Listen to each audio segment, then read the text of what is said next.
So now, this circuit here, we have an NPN bipolar junction transistor. It's wired as a switch, but we also have a 100 microfarad capacitor right there. So it turns on pretty close to instantly, right there.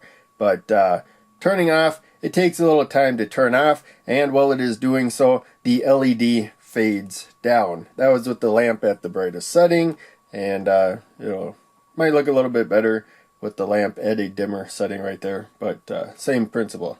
So now I disconnected the power supply and turned it off as well. We're going to do a step-by-step build. So to begin with, this is a transistor circuit. We're going to use NPN bipolar junction transistor, the 2N3904. So you can look at the part number right there, and 2N3904 is the main thing. What below there, you can check the data sheet if you really want to know what it means. And you got to make sure you get the manufacturer that actually made this to be most accurate.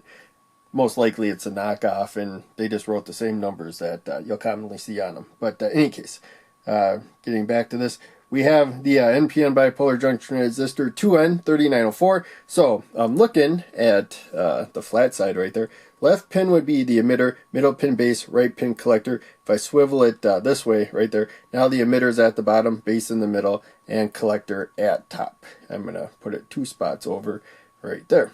And we are going to be switching an LED load, of course. So the long lead, the anode right there, needs to be more positive. Short lead, the cathode, more negative to get it forward biased and conduct current. If you put it in backwards, that'll be reverse bias, and it won't conduct. It won't light up no matter what you do. And 220 ohm resistor, we're working with 5 volts right there, and that will get, I believe, a little more than 13 milliamps of current or something, if I remember right, through the red LED when the transistor is on fully. So now we have to get to that part right there.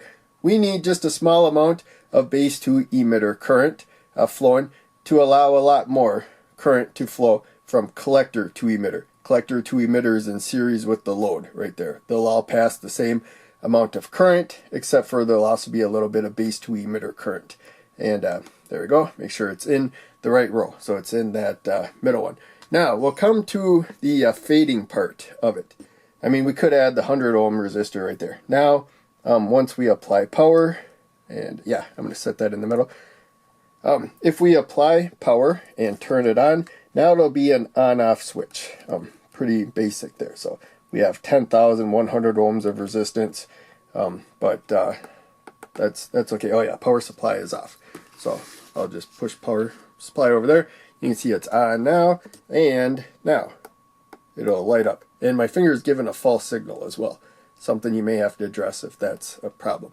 But in any case, let's move the lamp back there and get this back.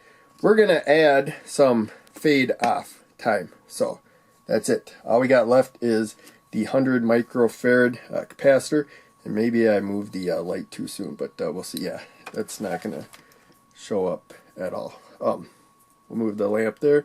Hopefully we can see it there. There you can see, well, 100 microfarad there. There's the other 100. Sometimes the writing runs off of the component. As you can see, okay, it looks like if you look at the top, it does say 100. But in case, 100 microfarad, somewhat large value capacitor. You know, not super large, but for small circuits, it's one of the larger values you see. You might also see like 1,000 microfarad and so on, but that's about it. Again, we were getting stray signals, but yeah, it looks like once I locked this in, we didn't get it anymore. So I would just barely charge and discharge the capacitor a little bit with my stray signals now. Hardly at all. It's 100 microfarad right there. Nowhere near enough to raise the voltage enough to get the LED to turn on. But now, when I close the switch there, then we already saw the power supply is on. Then we're going to charge the capacitor extremely quick. And when it gets to about 0.6 volts, that's going to start turning the transistor on. But it's going to rise up, you know, somewhat close to 5 volts right there. We do have somewhat of a voltage divider effect there. But this is about 100 times as much resistance as that right there. So we're going to get, you know, relatively close to 5 volts, you know, pretty quickly right there. The capacitor is going to charge fairly quickly, 100 ohm resistor, and then just pass current for the most part through the transistor. But when I release this, the capacitor stored a charge, it's going to take time to discharge through the base to emitter. It's going to allow many times the current from collector to emitter is what's going through the base to emitter.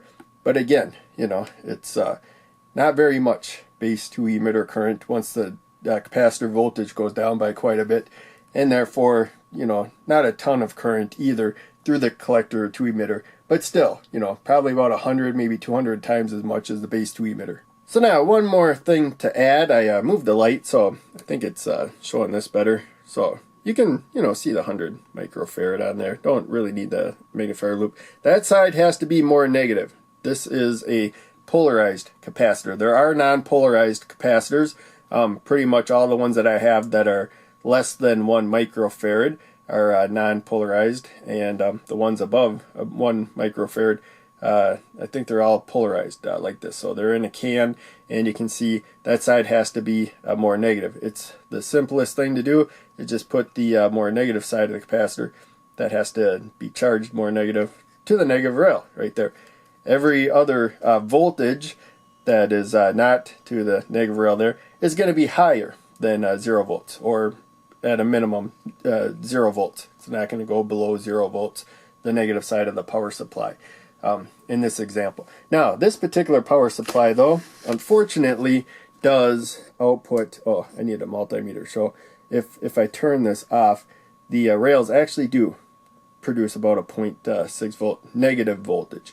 So in that case, it is actually about 0.6 volts more positive at the negative rail than the red rail. Something to be aware of. I don't think that much voltage difference makes a difference for how safe it is for the component, though. But you definitely don't want to really charge it backwards, where you make the negative side of the capacitor more positive, you know, by a number of volts. That's how I've seen people really make these. I think they actually explode when you put them in backwards and try to charge them up towards their maximum voltage backwards.